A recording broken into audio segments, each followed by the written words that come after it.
Hello friends, welcome to आर्डोर एडुडेन। और हम आपके लिए लेके आए हैं फिर से न्यूज़पेपर एनालिसिस जो हमारा डेली चलता है। और आज की जो न्यूज है, जो सबसे पहली न्यूज जो हम डिस्कस करेंगे वो होगी एससीओ समिट होस्ट कर रहा है पाकिस्तान, और उसको अटेंड करने के लिए हमारे फॉरेन मिनिस्टर एस जयशंकर जी गए हैं।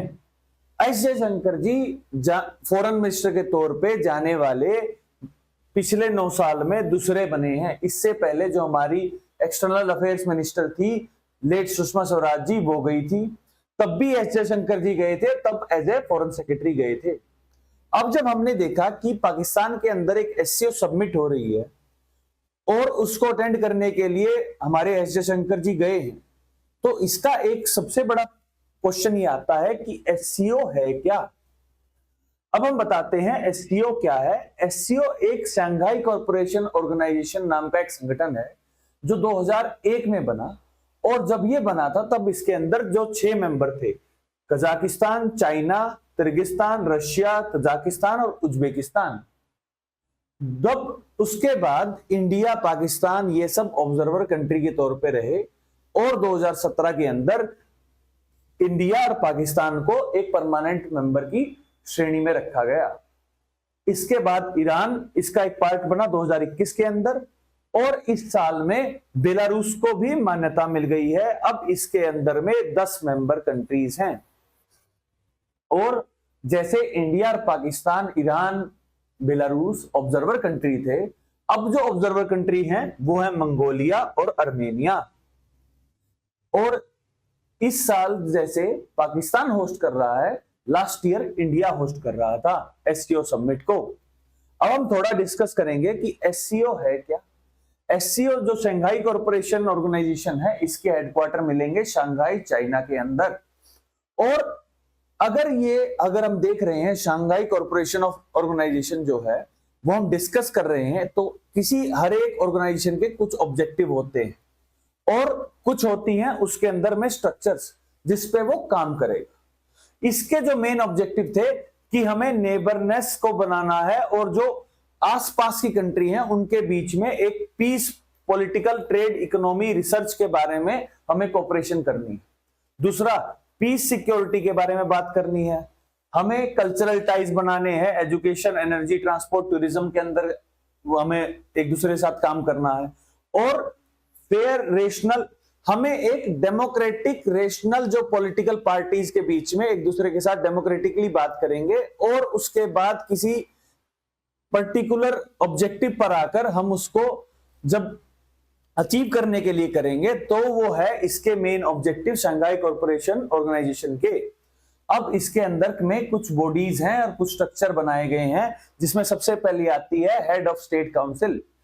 इसका जो मेन है, ये सबसे हाई ऑफिशियल बॉडी है। इस बॉडी के अंदर सब कंट्रीज के head of the states participate करते हैं, और इनका मेन मकसद होता है इंटरनेशनल इश्यूज के ऊपर एससीओ की क्या मनोदशा है, क्या वो चाहती है, क्या सोच रही है, और किस हिसाब से उन्हें रिएक्ट करना चाहिए, इनके बारे में हेड ऑफ द स्टेट करते हैं। Head of the government council, इसका जो मेन मकसद होता है बजट से रिलेटेड है, और ये एससीओ का बजट कितना होगा, किसको क्या अलॉट होगा, उसके रिगार्डिंग में। फिर होती है फॉरेन अफेयर्स मिनिस्टर की, ये day to day working SCO activities कैसे होंगी। एक और बहुत ज्यादा इंपॉर्टेंट है रेड्स नाम की, जिसका है रीजनल एंटी टेररिस्ट स्ट्रक्चर।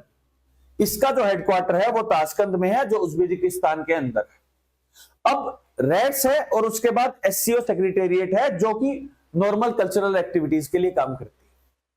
अब जब हमने देखा कि एससीओ का मेंबर इंडिया बना, तो इंडिया के पास कुछ ना कुछ तो गेन होना चाहिए था। इंडिया को इसका क्या गेन है कि एक एससीओ ऑर्गेनाइजेशन है, वो लगभग 2 सबसे बड़े पॉपुलस कंट्रीज इसके पार्टिसिपेंट हैं, चाइना, इंडिया। उसके बाद पाकिस्तान भी एक बहुत ज्यादा पॉपुलस कंट्री है, तो एक बहुत बड़ी जो पॉपुलेशन है, लगभग 1/4 पॉपुलेशन वर्ल्ड की इसके अंदर आती है। उसके बाद सुपर पावर्स की बात करें तो 2 ऐसे कंट्रीज हैं जो यूएन के सिक्योरिटी में परमानेंट मेंबर हैं, जिनके पास वीटो पावर है। उसके वजह से रशिया और चाइना वो भी इसके अंदर में पार्टिसिपेट करते हैं। उसके बाद जो जितनी जीडीपी है, लगभग 20% of the world GDP SCO countries के पास है। और सबसे जरूरी क्या है कि ये सबकी सब कंट्री हमें सेंट्रल एशिया के अंदर एक कोऑर्डिनेट रिलेशनशिप बनाएंगी और हमारा ट्रेड बढ़ सकता है। जितनी जो सेंट्रल एशियन कंट्रीज थी, जैसे कि उज्बेकिस्तान, कजाकिस्तान, तुर्कमेनिस्तान, यहां पर यूरेनियम के बहुत ज्यादा रिजर्व हैं और यूरेनियम से हम न्यूक्लियर एनर्जी की तरफ जा सकते हैं, जो हमारे लिए बहुत ज्यादा जरूरी है, क्योंकि एनर्जी के बिना हम डेवलपमेंट नहीं कर सकते। ये सब हो गए इंडिया के पॉइंट ऑफ व्यू। अब हम चलते हैं नेक्स्ट न्यूज की तरफ। नेक्स्ट न्यूज है कि जो इंडिया कनाडा के रिलेशनशिप चल रहे हैं उससे क्या हो रहा है और ये क्यों हो रहा है। इसके अंदर में दो एडिटोरियल आए। एक ये कहते हैं कि हमें बहुत जरूरी काम जो चीज करनी है कि जो ट्रूडो गवर्नमेंट है वो सिख डायस्पोरा को अट्रैक्ट करना चाहती है अपनी इंडिया के अगेंस्ट में, स्पेशली जो खालिस्तान के मुद्दे के अंदर, जो खालिस्तान का मुद्दा है उसके अंदर में सिख के साथ रहने से वो पॉलिटिकल गेन करना चाहती है। क्योंकि जो पीएम ट्रूडो हैं वो इस समय 28% की लोवेस्ट रेटिंग पे हैं। जो कनाडा गवर्नमेंट के अंदर सर्वे होता है तो ओनली 28% जो पॉपुलेशन है वो चाहती है पीएम ट्रूडो को एज ए पीएम कैंडिडेट। तो अपना पॉलिटिकल गेन करने के लिए वो इंडिया के साथ एक स्ट्रॉन्ग हैंड दिखाना चाह रहे हैं, ये कह रहा। अब ये तो हमने देख लिया कि पीएम ट्रूडो अपीजमेंट कर रहे हैं सिख डायस्पोरा और पॉलिटिकल गेन के लिए कर रहे हैं। लेकिन क्या ये शॉर्ट टर्म गेन जो है ये लॉन्ग टर्म डिफरेंसेस नहीं क्रिएट कर देगा? इसका मतलब ये है कि अगर आप एक पॉलिटिकल गेन में अपनी पोस्ट, पीएम की पोस्ट को बचाने के लिए अगर आप इस हिसाब से डिप्लोमेटिक चैनल को बंद कर देंगे और एक कंट्री के ऊपर अगर एलिगेशन लगाएंगे तो उससे आपके कल्चरल टाइज, इकोनॉमिक टाइज, ये सब बहुत ज्यादा अफेक्टेड होते हैं और जो बॉन्डिंग है वो खराब होती है। आपको पता है कि इंडिया से बहुत सारे स्टूडेंट्स वहां पर जाते हैं और अगर हाई कमिश्नर ही नहीं होंगे तो उनकी सुनवाई कैसे होगी? It's a very major concern between the two countries. और इसके साथ हम चलते हैं हमारी नेक्स्ट न्यूज के ऊपर। वर्ल्ड में इस समय कॉन्फ्लिक्ट्स का दौर चल रहा है और एक नया कॉन्फ्लिक्ट उभर के आ रहा है। यूक्रेन रशिया का, ईरान का, इजराइल का हमास के साथ, हिजबुल्लाह के साथ, ईरान के साथ। अब एक नया ईस्टर्न साइड में फ्रंट खुलने वाला है जिसकी जो स्टार्टिंग है वो लगभग लगने लगी है कि नॉर्थ कोरिया ने क्या किया है, अपने जो रोड और रेलवे इंटर कोरियन, जो कोरियन में है, नॉर्थ कोरिया साउथ कोरिया के साथ जो कनेक्टिविटी थी उनको ब्लास्ट कर दिया। अब जब हम ये देख रहे हैं कि कोरिया ने ये सब किया तो उसके लिए हमें कुछ देखना पड़ेगा और कुछ सोचना पड़ेगा कि ये कोरिया, नॉर्थ कोरिया क्या है, कोरियन पेनिनसुला कौन सी होती है और ये दो कंट्रीज जो आपस में एक दूसरे के साथ हैं ये दोनों कॉन्फ्लिक्ट में क्यों हैं, क्या इसके पीछे रीजन है। थोड़ा सा इसका जो हिस्ट्री है, हिस्टोरिकल बैकग्राउंड है वो मैं आपको बताता हूं। जो कोरियन पेनिनसुला है वो पैसिफिक जापान के पास में एक पेनिनसुला है जहां पर अगर हम देखें तो यहां पर साउथ कोरिया है, यहां पर नॉर्थ कोरिया है और ये दोनों की दोनों कंट्रीज वर्ल्ड वॉर 2 के टाइम पे जापान की कॉलोनी हुआ करती थी और जब वर्ल्ड वॉर 2 खत्म हुआ तब ये दो पार्ट में बटा, एक नॉर्थ कोरिया, एक साउथ कोरिया। जो नॉर्थ कोरिया पार्ट था वो यूएसएसआर की पॉलिसीज के साथ था, कम्युनिस्ट विचारधारा के साथ था और जो ये था ये यूएस के साथ था, कैपिटलिस्ट की तौर पर। अब जब ये जो है एक लाइन से जो हट गए, जो दो कंट्रीज अलग अलग बने, इसके बाद आता है एक कोरियन वॉर होता है 1950-51 के अंदर, जिसमें नॉर्थ कोरिया साउथ कोरिया एक दूसरे से युद्ध लड़ते हैं और उसमें जब पीस ट्रीटी होती है तब जाके बनता है एक DMZ। ये क्या है कि कोरिया के जो दोनों कोरिया, मैंने आपको अगर हम मान लीजिए दो पेनिनसुला है, इसके अंदर में अगर हम ये नॉर्थ कोरिया और साउथ कोरिया मान रहे हैं तो जो ये लाइन है इसके पास एक डीमिलिटराइज्ड एक जोन होगा जो इन दोनों को, जहां पर कोई भी आर्मी नहीं होगी और कॉन्फ्लिक्ट्स को बचाने के लिए ये किया जाएगा।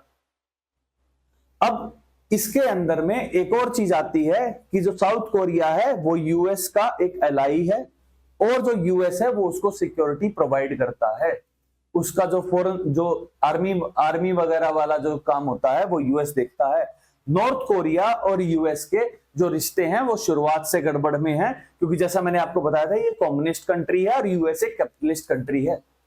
इनका जो मेन जो मुद्दा है जो खराब हुआ वो 2003 के अंदर हुआ, जब नॉर्थ कोरिया ने एनपीटी से अपने आप को विड्रॉ कर लिया। अब आप कहेंगे कि एनपीटी क्या है? एनपीटी का मतलब होता है नॉन प्रोलिफरेशन ट्रीटी।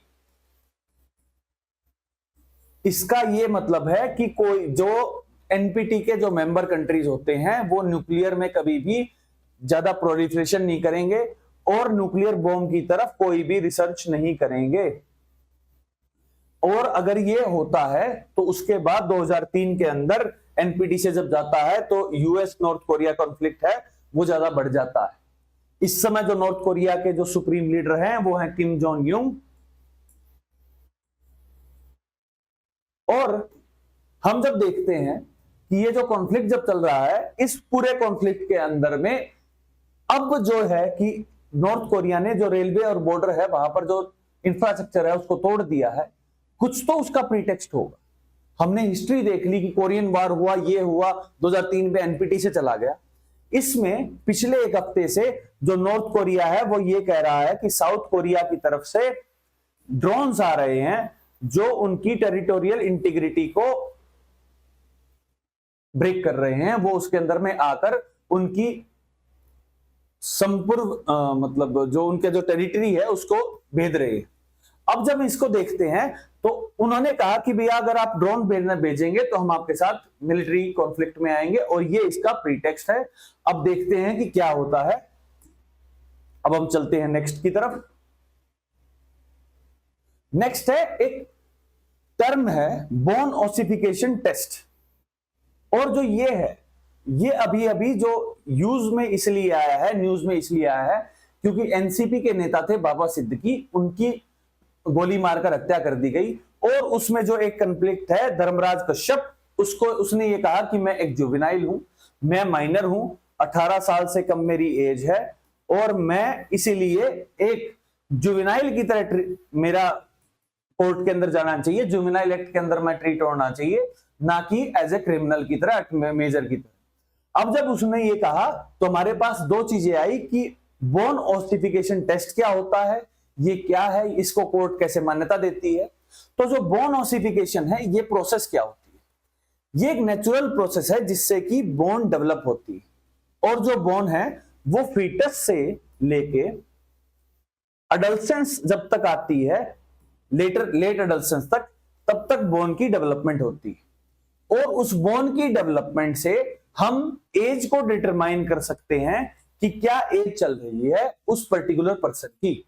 इसके लिए हम एक्सरेज को यूज करते हैं, और एक्सरेज को एक स्टैंडर्ड से मैच करने के बाद हम डिफाइन कर सकते हैं कि जो पर्सन ऑफ इंटरेस्ट है उसकी एज क्या है, और वो एज ए मेजर काउंट होना चाहिए या एज ए माइनर काउंट होना चाहिए।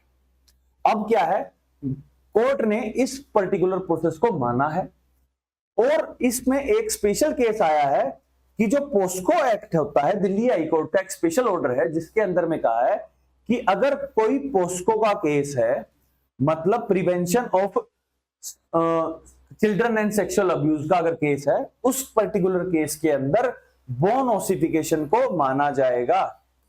वो एक डिसाइडिंग फैक्टर होगा एज को डिटरमाइन करने का। अब एक प्रोसेस है, एक टेस्ट है, तो उसके अंदर में कुछ एरर भी तो हो सकती है।